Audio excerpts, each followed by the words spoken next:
I'm a public artist. Public arts mean that you go out there and you don't own the work anymore. It's for the community.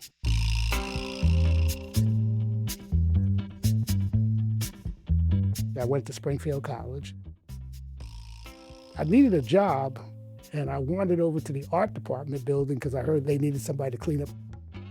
And I ran into the chairperson, and he said, "You think you want to transfer?"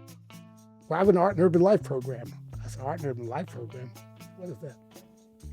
And he said, "You make art relative to the work and the people and the type of environment that's out here. Plus, I have a job for you too. I can give you 20 hours a week." Well, that sparked my interest because I was broke. This first mural was started in 1971 at the African American Cultural Center at Springfield College, and I started painting it in 1971. I finished it in early spring of 1972. And that was the beginning of me painting murals. I was a loner. I was kind of a quiet kid. After I graduated, I became a traveling muralist, and I ended up down here. I went to the police department. I tested for the Norfolk PD. And when I got in, I started to see there was a few people that I saw in the community. They were doing art and they were doing theater. And I hooked up with a little small group. I can design sets and I can write plays and I can work with teaching. That was my beginning of teaching writers. And I started taking writing classes and playwriting and screenwriting in New York. And I was starting to date my first wife, Gail Davis. And she started to go with me. She got into it. We met at UMass. Several years later, I ran back into her after I graduated, and we found out that basically both of us needed each other. And we ended up eventually getting married, and several months later we had a child, my son, and that was probably one of the happiest moments in my life. Children's theater didn't have money. But I kept saying, if you're working with these kids and we can give them a nice program and we can do plays that let them do the work, let them be the hams on the stage. So create a fantasy world for them. And I said, well, I know how to do that. And, as a result, the kids just loved it. During that time, we had Derek Williams and Tominita Booth. She went to the Mickey Mouse Club, and Derek Williams went to Wicked on Broadway and the Full Monty and House of Mormon. At the same time now, my wife is getting sick, so I had to run back and forth to chemo. As she gets worse and worse with the cancer, she was into working with other people and helping them because some of the young playwrights would come to her and say, "Hey, how do I get this done? How do I do it?" And she would just sit there. And even when she had the cancer, she would help them through. When everything went upside down and she really took a turn for the worst, I realized that I was going to be in the house. I got to do something to keep my sanity. And I started painting. And it gave me something to focus on other than all the death and despair that was around me. And then she passed. And I said, I need to do more painting.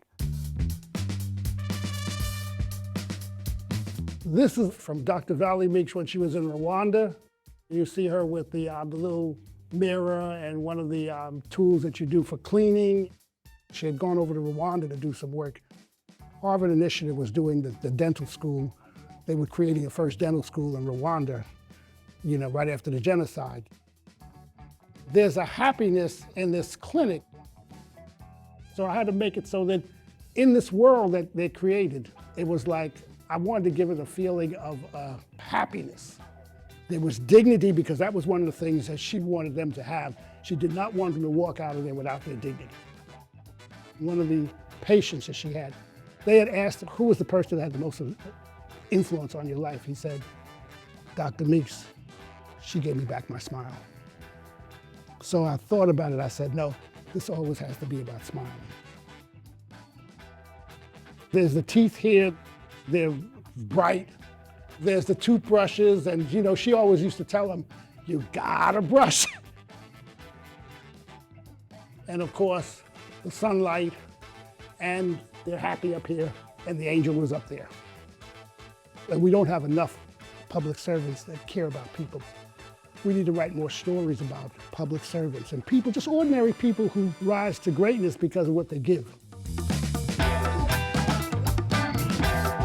We didn't know each other that well.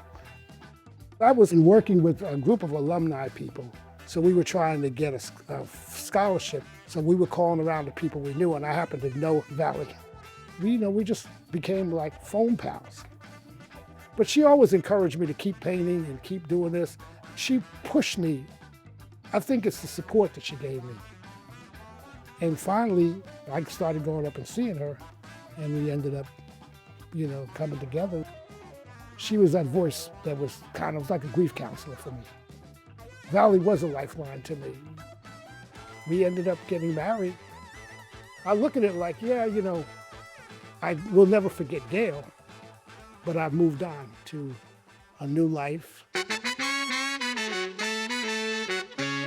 I'm just happy that Norfolk gave me this exhibit.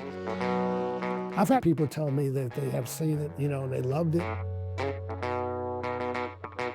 So I think that the arts is something that brings people together. And sometimes we find out that in the humblest of circumstances, at the lowest level of the arts, is where the community really grows.